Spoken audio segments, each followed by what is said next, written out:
Hey guys, first of all நம்மளோட லைஃப்பில் ஒரு விஷயத்தை கன்சிஸ்டண்ட்டாக நம்ம தொடர்ந்து பண்ணிக்கிட்டே இருந்தோம்னா கண்டிப்பாக அதில் நமக்கு சக்ஸஸ் கிடச்சிரும் அப்படிங்கிறதுக்கு நிறைய எக்ஸாம்பிள் நம்ம கண்ணு முன்னாடி பார்த்துக்கிட்டே இருக்கிறோம். பட் அந்த கன்சிஸ்டன்சி மைண்டு வந்து நமக்கு எப்படி வருதுன்னு ரொம்ப கிரவுண்டடாக ப்ராக்டிக்கலாக யோசிச்சு பார்த்தோம்னா ஒரு 4 ரீசன் தான் இருக்குது. கமிட்மெண்ட்டு, ரிசல்ட்டு, எக்ஸ்டர்னல் ஃபோர்ஸு, அவர் செல்ஃப். ஃபஸ்ட்டு கமிட்மெண்ட்டை பற்றி பார்த்துருவோம். இப்போது ஃபார் எக்ஸாம்பிள் உங்களோட ஃபோனில் வந்து நீங்கள் வாட்ஸ்அப் யூஸ் பண்ணக்கூடாது அப்படின்னு ஒரு முடிவு எடுக்கிறீங்க. இந்த கமிட்மெண்ட்டை உங்களோட ஃப்ரெண்டு கிட்ட சொல்கிறீங்க, நான் வந்து 1 வீக் யூஸ் பண்ண மாட்டேன் வாட்ஸ்அப்பில், நீ பார்த்துக்கோ அப்படின்னு சொல்கிறீங்க. பட் அதை வந்து அந்த ரூல்ஸை நீங்களே பிரேக் பண்ணிவிட்டு வாட்ஸ்அப் யூஸ் பண்ண ஸ்டார்ட் பண்ணுறீங்க. அப்போ வந்து உங்களோட ஃப்ரெண்டு சொல்லுவான், ஏடா பெரிய இவன் மாதிரி சொன்னேன் வாட்ஸ்அப்லாம் யூஸ் பண்ண மாட்டேன்னு, அப்புறம் எதுக்கிட்ட யூஸ் பண்ணேன், அப்புறம் எதுக்கிட்ட இன்ஸ்டால் பண்ணேன், அப்போ உன்னால் உன்னை கண்ட்ரோல் பண்ண முடியல பாரு அப்படின்னு சொல்லி உன்னை கண்டபடி கிண்டல் பண்ணுவான், எல்லாமே பண்ணுவான் இல்லையா? அதுக்கு பயந்துட்டாவது இல்லைப்பா கிண்டல் பண்ணுவான், ஸோ 1 வீக் நம்ம பல்ல கடிச்சிட்டு அவன் முன்னாடி போய் நின்றணும், கெத்தா நின்றணும் அப்படிங்கிறக்காகவே நம்ம வந்து அந்த கன்சிஸ்டன்சியை ஃபாலோ பண்ணுவோம். ஸோ நம்மளோட லைஃப்பில் அது மூலமாக கொஞ்சம் கொஞ்சமாக கன்சிஸ்டன்சி பில்ட் ஆகும்.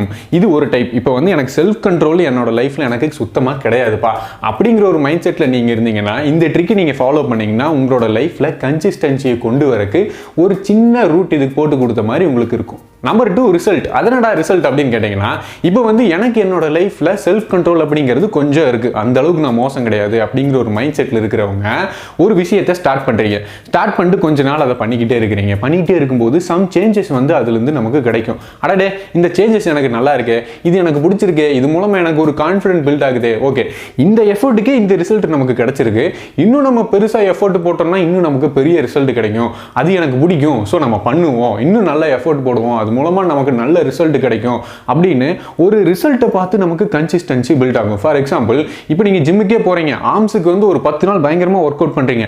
அப்படி நீங்கள் 10வது நாள் கண்ணாடி முன்னாடி போய் நிற்கும் போது உங்களுக்கு ஒரு சேஞ்சஸ் தெரியுது, கொஞ்சம் அப்படி பயங்கரமாக வளர்ந்துருக்கு. என்னடா பயங்கரமாக வளருது, பரவாயில்லையே, நம்ம ஒரு 10 நாள் வந்ததுக்கே நமக்கு இந்த ரிசல்ட் கிடைச்சிருக்கு, ஓகே இன்னும் 20 நாள் வந்தால் எவ்வளோ இருக்கும் அப்படின்னு நம்ம செக் பண்ணுவோம். 30 நாள் வந்தால் எவ்வளோ, ஒரு வருஷம் வந்தால் நம்ம எப்படி இருப்போம் அப்படின்னு நம்ம யோசிச்சு பார்த்து நம்ம அப்படியே இன்ட்ரெஸ்ட் வரும், இன்ட்ரெஸ்ட் வந்து கன்சிஸ்டன்சியாக மாறும். ஸோ நம்மளோட ரிசல்ட்டை பார்த்து ஒரு சில பேருக்கு கன்சிஸ்டன்சி அவங்களோட லைஃப்பில் பில்ட் பண்ண முடியும்.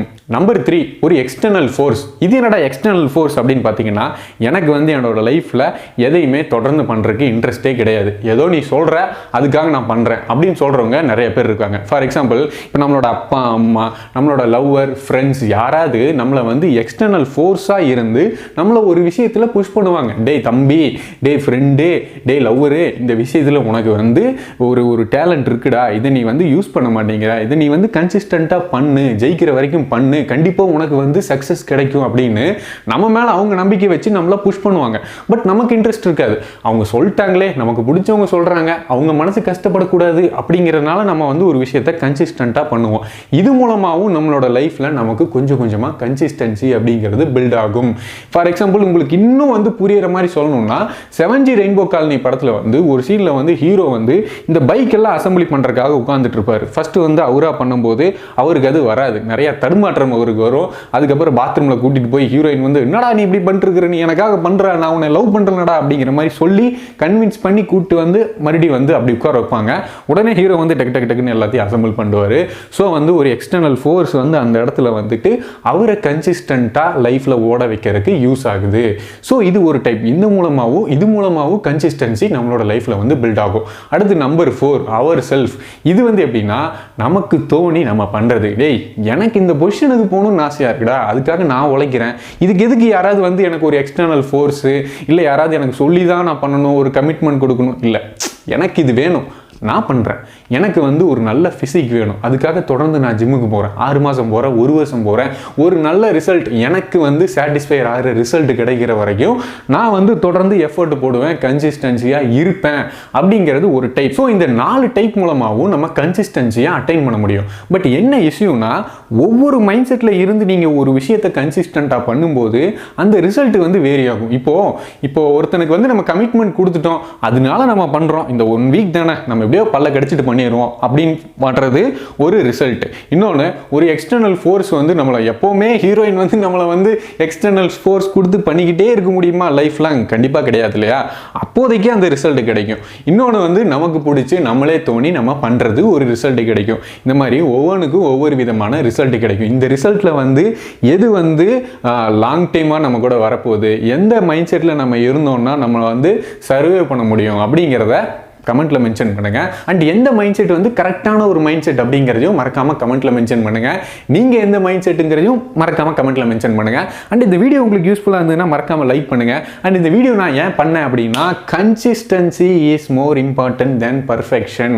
லைஃப்பில் நமக்கு கன்சிஸ்டன்சி அப்படிங்கிறது மட்டும் இருந்ததுன்னா போதும் மக்களே. கண்டிப்பாக வந்து ஒரு விஷயத்தை நம்ம பண்ணோம் அப்படின்னா கண்டிப்பாக சக்ஸஸ் அடைய முடியும்.